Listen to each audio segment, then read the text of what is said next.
Let's see this question, student. What it is saying? Find the incorrect statement. हमें इसमें incorrect statement बताना है.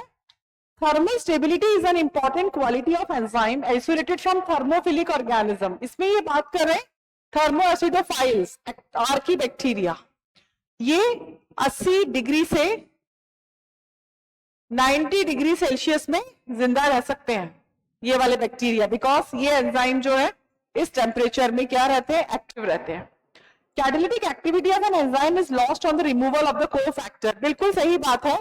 ये है बच्चों एपो एंजाइम और ये है cofactor. This is apo enzyme, this is cofactor. It is protein in nature and it is non-protein in nature.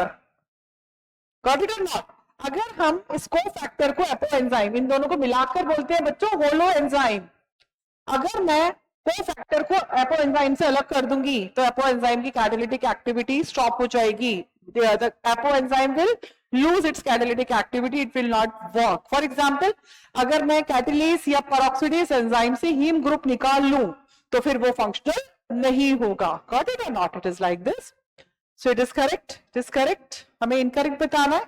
All compounds found in acid insoluble fractions have molecular weight in the range of 10,000 above. No, this is wrong actually. इस case में बच्चों exception है. क्या है exception? बहुत अच्छे से आप लोग जानते हैं. Lipid. Yes, lipid का जो molecular weight है that is less than 800 Dalton. फिर भी ये एसिड insoluble pool में पाया जाता है along with biomacromolecules because it forms vesicle and it will not reach to the acid soluble pool. ये retentate के अंदर ही पाया जाता है, filtrate में ही नहीं पाया जाता. तो ये वाला ऑप्शन जो है वो हमें टिक लगाना है क्योंकि यहाँ पर अदर मैक्रोमोलिक्यूल्स के अलावा लिपिड भी पाया जाता है जिसका जो वेट है 800 डाल्टन से कम है. So C is the right option.